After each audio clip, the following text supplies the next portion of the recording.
Hello every one, welcome to my channel. இன்றைக்கி நம்ம standard 9 chapter 1 இருக்கிற எக்ஸாம்பிள் 1.17 பார்க்க போகிறோம்.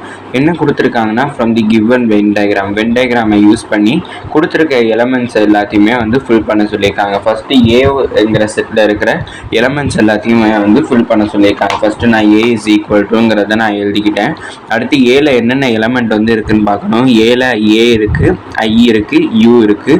அடுத்து இந்த ரெண்டு சர்க்கிளுமே சேர இடம், அதாவது இன்டர்செக்ஷன் பாயிண்டில் இஓ இருக்குது. இன்டர்செக்ஷன் தான் என்னது காமனாக இருக்குது. அப்படின்னா இந்த இயும் ஓவும் ஏங்கிற செட்டுக்கும் வரும், பிங்கிற செட்டுக்கும் வரும். அதனால் ஏல என்னென்ன எலமெண்ட் இருக்குங்கிறத நான் எழுத போகிறேன்னா, செட் ப்ராக்கெட் ஓப்பன் பண்ணிட்டேன். அதில் என்னென்ன எலமெண்ட் இருக்குன்னா A comma, E comma, I comma, O comma, U. இதான் ஏங்கிற செட்டோடைய எலமெண்ட்ஸ். அடுத்து பிங்கிற செட்டில் என்னென்ன எலமெண்ட்ஸ் இருக்குன்னு பார்ப்போம். அதே மாதிரி தான் இன்டர்செக்ஷன் பாயிண்டில் என்னென்ன எலமெண்ட் இருக்கோ அது பிலையும் சேரும். அதனால் பியில் என்னென்ன எலமெண்ட் இருக்குன்னா பி இருக்குது, அடுத்து எனக்கு சி இருக்குது, அடுத்து இயும் ஓவும் எனக்கு இதுலேயும் சேரும். அடுத்து நான் ஏ மைனஸ் பி கண்டுபிடிக்க போகிறேன். ஏ மைனஸ் பிக்கு ஃபஸ்ட்டு ஏங்கிற செட்டை எழுதிக்கிறேன். ஏ, இ, ஐ, ஓ, யூங்கிறத நான் எழுதிட்டேன். அடுத்து நடுவில் மைனஸ் போட்டேன். அடுத்து பிங்கிற செட் எழுதிக்கிறேன். பிசி, இ, ஓங்கிறத நான் எழுதியாச்சு.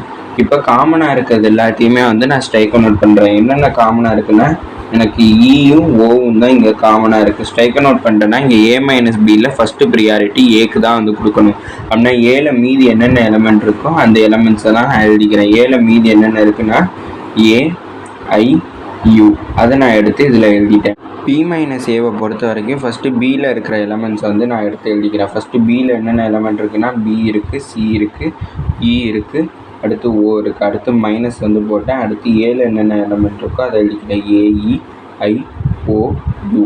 அடுத்து காமனாக இருக்கிறத நான் ஸ்ட்ரைக் நோட் பண்ணுறேன். காமனாக இருக்கிறது இயும் ஓவும் காமனாக இருக்குது, அதை நான் ஸ்ட்ரைக்கை நோட் பண்ணிட்டேன். மீதி என்னென்ன எலமெண்ட் இங்கே பிக்கு தான் ஃபஸ்ட்டு ப்ரியாரிட்டி கொடுக்கணும். அப்படின்னா பியில் மீதி என்னென்ன எலமெண்ட் இருக்கோ அதான் பி மைனஸ் ஏவோட ஆன்சர். ஆனால் பியும் சியும் தான் எனக்கு ஆன்சர். அடுத்து ஏ டேஷும் பி டேஷும் கண்டுபிடிக்கிறதுக்கு முன்னாடி நான் யூனிவர்சல் செட் கண்டுபிடிக்க போகிறேன். யூனிவர்சல் செட்னா என்னென்னா, இதில் இருக்கிற எல்லா எலமெண்ட்ஸையுமே எழுதணும். இதில் இங்கே இருக்கிற ஏவும் இந்த பியும் என்னதுன்னா அது செட்டோடைய நேம், அதை இன்க்ளூட் பண்ணக்கூடாது. ஆனால் இந்த டியையும் ஜியையும் நம்ம இன்க்ளூட் பண்ணிக்கலாம். அதனால் நான் இங்கே யூனிவர்சல் செட்டில் எழுதிக்கிறேன். என்னென்ன எலமெண்ட் வரும்னா ஏ வரும், பி வரும், சி வரும், டி வரும், இ எனக்கு வரும், அடுத்து ஜி வரும், ஓ, ஐ, யூ. அவ்வளோதான் யூனிவர்சல் செட்டில் இருக்கிற எலமெண்ட்ஸ். அடுத்து நான் ஏ டேஷ் கண்டுபிடிக்கணும். ஏ டேஷ்னால் என்னென்னா, யூனிவர்சல் செட்டில் ஏவை தவிர மீதி இருக்கிற எலமெண்ட்ஸ் எல்லாத்தையுமே ஏ டேஷ்ன்னு சொல்லுவோம். இப்போ நான் யூனிவர்சல் செட்டை நான் இங்கே ஒரு நிமிஷம் தனியாக எழுதிக்கிறேன். தனியாக எழுதுனேன்னா யூனிவர்சல் செட்டில் என்னென்ன இருக்குன்னா ஏபி, சி, அடுத்து D, E, G, O, I, U. இதுதான் யூனிவர்சல் செட்டில் இருக்கிறது. அடுத்து நான் ஏல இருக்கிறத நான் இங்கே கேன்சல் அவுட் பண்ணுறேன். ஏல என்னென்ன எலமெண்ட் இருக்குன்னா ஏ இருக்குது, இ இருக்குது, ஐ, ஓ, யூ. இதெல்லாம் ஏல இருக்கிற எலமெண்ட்ஸ். இதெல்லாம் கேன்சல் அவுட் பண்ணிட்டேன். ஏ டேஷ்னா இங்கே கேன்சல் அவுட் பண்ணி மீதி என்னென்ன எலமெண்ட் இருக்கோ அதை தான் ஏ டேஷ்ன்னு சொல்லுவோம். மீதி என்னென்ன இருக்குன்னா பிசிடி, அவ்வளோதான் இருக்குது. டிஜி இருக்குது.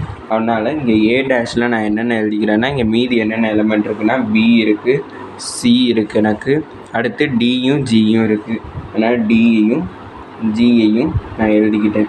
அடுத்து நான் பி டேஷ் கண்டுபிடிக்கணும். பி டேஷ்னால் பியை தவிர மீதி இருக்கிற எலமெண்ட். திருப்பி நான் யூனிவர்சல் செட் எழுதிக்கிறேன். ABCD, EG, O, I, U. திருப்பி யூனிவர்சல் செட்டை நான் தனியாக ஒரு இடத்துல எழுதிக்கிறேன். இப்போ பியில் இருக்கிற எலமெண்ட்ஸை கேன்சல் அவுட் பண்ணுறேன். பியில் பிசி இருக்குது, அடுத்து இயும் ஓவும் இருக்குது. அதனால் பி டேஷ்னால் என்னென்னா, பி யூனிவர்சல் செட்டில் பியை தவிர மீதி இருக்கிற எலமெண்ட்டை தான் பி டேஷ்ன்னு சொல்லுவோம். மீதி என்னென்ன எலமெண்ட் இருக்குன்னா ஏ இருக்குது, அடுத்து டி இருக்குது, ஜி இருக்குது, ஐ இருக்குது, அடுத்து யூ இருக்குது. இதான் பி டேஷோட ஆன்சர். யூனிவர்சல் செட்டு ஏற்கனவே கண்டுபிடிச்சிட்டோம். இதோட இந்த வீடியோ முடியுது. தேங்க்யூ.